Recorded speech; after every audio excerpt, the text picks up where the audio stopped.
big.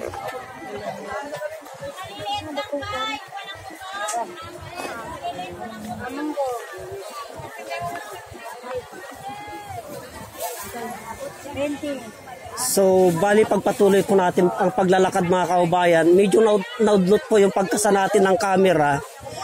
Kasi po, nabala tayo dun sa sound sa tugtog, makaka-copyright po tayo mga kaubayan at sayang po ang videos po natin. Kaya dito naman po tayo iikot sa area na ito. At titingnan po natin kung ano yung kanilang mga paninda. Ito po mga kaubayan, ubi po ito, masarap po ito. Ubi. Produkto ng ating mga kapatid na mga katutubo po ito, ubi ubi puso. Sariling tanim siguro ito mga kaubayan. At itong area na ito mga kaubayan ay area naman po ng mga isdaan ito. Ito po, i-transit po natin. Ayan, hanggang dulo po isda po yan mga kaubayan. Tuwing Martes lamang po siguro ito open market na kasi magmula doon sa pinanggalingan natin doon sa area ng mga katutubo, yung mga gulayan, dito naman sa gitna ay puro mga condiments, yung sibuyas, kamatis, bawang, luya, at dito naman po ay mga isda. Kaya tignan po natin kung anong mga klaseng isda po itong mga kaubayan hanggang dulo. Ito sari-sari, sapsap po. Sapsap, dilis. Ito, mga masarap na klaseng isda po ito. Ito daw, masarap na ubas, sabi ng ating mga kaubayan. Yan po. At ito naman po, mga native na pipino ito. Yun, yung gabi naman po yun, pinakyaw na yata mga kaubayan. Masarap po kasing gataan yan, gabi. Lapitan po natin mga kaubayan. At dito naman po, mga native na tilapia ito mga kaubayan. Yan, native po, masarap po yan mga kaubayan. Kaya lang, hindi pa tayo uwi. Mamaya pa tayo uwi. Masarap ito, native to, kaya lang mamayang hapon pa tayo uwi ito. Pinakyaw na po mga kaubayan. Siguro may okasyon ng ating kaubayan o may tindahan. Ayun yun naman, anyog. Ang sarap ng gabi mga kaubayan. Kung ito po kahit anong luto yan, pwedeng gataan, pwede kahit anong luto yan. Silipin natin sa bandaron mga kaubayan kung ano-anong mga paninda dito. Isdang dagat din po mga kaubayan at saka isdang tabang. Nagmix po ang kanilang mga paninda dito.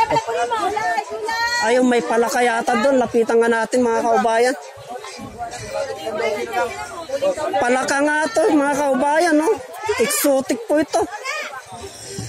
Itong palaka na ito, yung videos ko itong palaka na ito nung sumama po ako ng manghuli ng palaka dito sa parte ng Castillos din po mga kaubayan. Ganyan din po. Mga exotic food po ito. Masarap po yan mga kaubayan. Masarap ito, tinola, perito, adobo. Yan po, palaka. Buti ngayon mga kaubayan, kahit hindi na panahon ng palaka, may nakukuha pa rin po sila. Ano yan, bingwit? Ito, sapsap po, ang gaganda Sariwang-sariwa mga kaubayan. Itong sapsap na ito, kamatisan lamang po yan. Kamatis at saka sibuyas, katalo na po yan. 2 pinggang kanin na pong katumbas niyan mga kaubayan. Sariwang-sariwa. Yung mahilig sa kilawin, ang sarap ng kilaw sa kilawin yan. Mga kaubayan, pampalakas po yan. Kaya pag nakakita kayo ng mga ganito sapsap, bumili po kayo. Kahit anong luto po dyan mga kaubayan. So ipagpatuloy po natin ang paglalakad hanggang doon mga kaubayan para makita po natin kung ano-anong mga produkto ng ating mga kapatid dito sa Castillos mga kaubayan. Pagpatuloy po natin. Itong ating kapatid na katutubo na ito, ubos na yung kanyang paninda. Nagbibilang na ng kita. Kabagis, marami ng kita. Ha? Maraming kita? Kumita na daw siya ng pambili ng bigas mga kaubayan. Ganyan po ang ating mga kapatid na mga katutubo. Matyaga po yan sa marangal na trabaho. Pag kumita po sila, may pambili na po sila ng bigas. Ganyan po. Ito po mga pakuan. Nandito na po tayo sa dulo mga kaubayan. So bali native din po ito. Na saging, native na papaya, gabi. Puro produktong kabundukan po ito. Produkto ng ating mga kapatid na mga katutubo, mga kaubayan. So, nandito na po tayo sa dulo. Kaya tangkilikin po natin ang produkto ng mga katutubo, mga kaubayan. At sa kanila din po nanggagaling ang mga halamang gamot. Ipagpatuloy po natin ang paglalakad, mga kaubayan. Ito, murang-mura yung ubas. Yan po. So, bali nandito na tayo sa dulo ngayon, mga kaubayan. At ito naman po ang paninda dito. Puro ganito. Puro pampaganda. Sa mga accessories, yung pampagwapo. Dito, pag open market, hanapin ninyo ang ating mga kaubayan dito sa dulo. Yan. Para sa ganun ay naghahay ang ating kapatid. Nagpapagawa ng sapatos. Kasi sa buhay nga ngayon, mga kaubayan, lalo na kung medyo hikas pa tayo, basta pwede pang gawin, i-repair, ganyan na ugaling Pilipino, mga kaubayan. So, ipagpatuloy natin ang paglalakad, mga kaubayan, hanggang doon makalabas tayo doon. So, hanggang doon, mga kaubayan, no? Mga paninda, mga damit, ganon. So doon tayo lulusot, mga kaubayan, kasi nanggaling na po tayo dito sa gitna at doon naman po tayo lulusot. Tignan po natin. Ito naman, mga kapatid nating mga Muslim, mga kaubayan. Kaya kung araw ng palengke tuwing Martes po, dayuhin natin po sila dito, mga kaubayan. Dito po tayo mamili. Kasi po napakahirap po ang buhay ng mga vendors, mga kaubayan. Dahil sa dami ng mga vendors ngayon, napakahirap pong kumuha ng pambili ng pangangailangan araw-araw, mga kaubayan. Kaya pagpatuloy po natin hanggang sa dulo para makita po natin kung ano-ano yung mga paninda po dito, mga kaubayan. So dito tayo nanggaling kanina sa area ng ating mga kapatid na katutubo. At dito naman po tayo lulusot ngayon, mga kaubayan. Tara na po. So tuwing Martes pala yan, mga kaubayan. Ay, diyan ka pala, hindi ka. Tuwing Martes pala ito, mga kaubayan. Napansin mo na si John doon, di pa? Napansin mo na si John, di pa?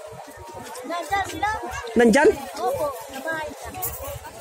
May trabaho? Wala.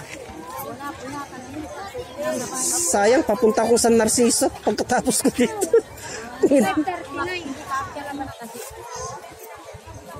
Sayang. Bukas kaya? Nandyan pa kaya? Andyan? Ganon? Sadyain ko na lang dyan. Itong ating kapatid na sila po yung nag-viral noon, mga kaubayan, yung tibag. Yung ninakaw ng mga scammer, kayong mabisit kayong scammer. Dapat para sa mga katutubo yun, ninakaw ninyo. Di ba, may mga pagkakataon pa naman. Sila yung angkan po nila. Yung pinag-viral ko noon na tungkol sa tibag, mga kaubayan. Kaya ito, nagplaplano akong aakyat ulit doon sa kanila para gagawa ng mga videos. Sana po hindi na po ma-scam ng mga scammer. Sige ka, Magis. Ipagpatuloy po natin ang paglalakad, mga kaubayan. Hanggang doon.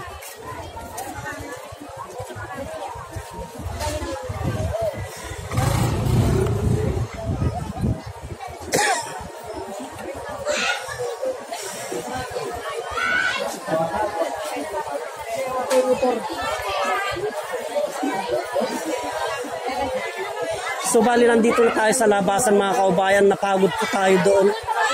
At palabas na po tayo dito. Baka pagdating po sa dulo ay i-off na po natin ang ating camera.